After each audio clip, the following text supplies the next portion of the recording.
రాష్ట్ర ప్రభుత్వాలు నిరుద్యోగులకు ఇచ్చినటువంటి హామీలన్నీ అమలు చేయాలని డిమాండ్ చేస్తూ ఈ రోజు రాష్ట్ర వ్యాప్తంగా సిపిఎం పార్టీ ఆధ్వర్యంలో జిల్లా కలెక్టరేట్ల ముందు ధర్నా నిర్వహించడం జరుగుతూ ఉంది.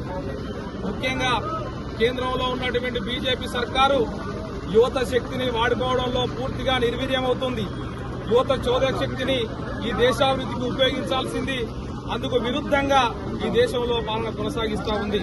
అంతేకాదు ఎన్నికలకు ముందు మేనిఫెస్టోలో ఏటా 2 కోట్ల ఉద్యోగాలు ఇస్తామని ప్రకటించి అమలు చేయకపోగా పకోడీలు బజ్జీలు చేస్తే కూడా ఉద్యోగాలే అని చెప్పేసి చాలా విడ్డూరంగా శోచనీయంగా సిగ్గుచేటుగా మాట్లాడుతున్నటువంటి పాలకులు ఈరోజు ప్రధానమంత్రి మొదలు ఈరోజు బీజేపీ ఎంపీ రఘునందన్ రావు వరకు ఈ సిగ్గుచేటు వ్యాఖ్యలు చేయడం చాలా బాధాకరం, శోచనీయం.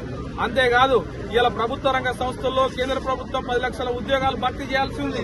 అవి భర్తీ చేయకుండా తాత్సారం చేస్తా ఉన్నటువంటి పరిస్థితుల్లో వెంటనే భర్తీ చేయాలని డిమాండ్ చేస్తా ఉన్నాం. ఈ రాష్ట్ర ప్రభుత్వం కూడా కాంగ్రెస్ పార్టీ ఎన్నికలకు ముందు యూత్ డిక్లరేషన్ ప్రకటించింది. ఆ యూత్ డిక్లరేషన్ ప్రకారం జాబ్ క్యాలెండర్ ను ప్రతి సంవత్సరం విడుదల చేస్తామన్నారు. అట్లాగే రాజీవ్ వికాస పథకాన్ని అమలు చేస్తామని చెప్పారు. యువతకు ఉద్యోగ అవకాశాలు కల్పిస్తామని చెప్పారు. ఇవి ఎక్కడా అమలు కావడం లేదు.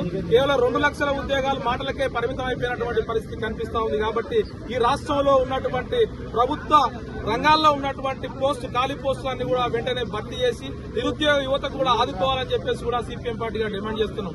అంతేకాదు ఇవాళ మొత్తంగా స్థానిక పరిశ్రమల్లో స్థానిక యువకులకే ఉద్యోగ అవకాశాలు కల్పించాలని కూడా డిమాండ్ చేస్తా ఉన్నాం. ఈ రకంగా దేశంలో ఉన్నటువంటి బీజేపీ ప్రభుత్వం, రాష్ట్రంలో ఉన్నటువంటి కాంగ్రెస్ సర్కారు ఈ 2 ప్రభుత్వాలు కూడా యువతను మోసం చేస్తా ఉన్నాయి.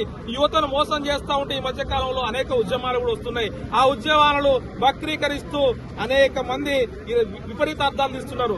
ఇవాళ సమాజంలో కీలక శక్తిగా చోదక శక్తిగా ఉన్నటువంటి యువతరాన్ని వాడుకోకపోతే వారు పక్కదారి పట్టేటువంటి అవకాశం ఉంది. అందుకు పూర్తి బాధ్యత కేంద్రంలో ఉన్నటువంటి బీజేపీ ప్రభుత్వమే బాధ్యత వహించాల్సి ఉంటుంది. కాబట్టి ఇప్పటికైనా కేంద్ర రాష్ట్ర ప్రభుత్వాలు ఖాళీ పోస్టులని భర్తీ చేసి యువకులకు ఉద్యోగ అవకాశాలు కల్పించాలి. అవకాశాలు వచ్చేంత వరకు నెలకు 5,000 రూపాయలు నిరుద్యోగ వృత్తి వెంటనే ప్రకటించి అమలు చేయాలని చెప్పేసి సిపిఎం పార్టీగా డిమాండ్ చేస్తాం. మిల్కూరి వాసుదేవరెడ్డి, సిపిఎం పార్టీ, కరీంనగర్ జిల్లా కార్యదర్శి.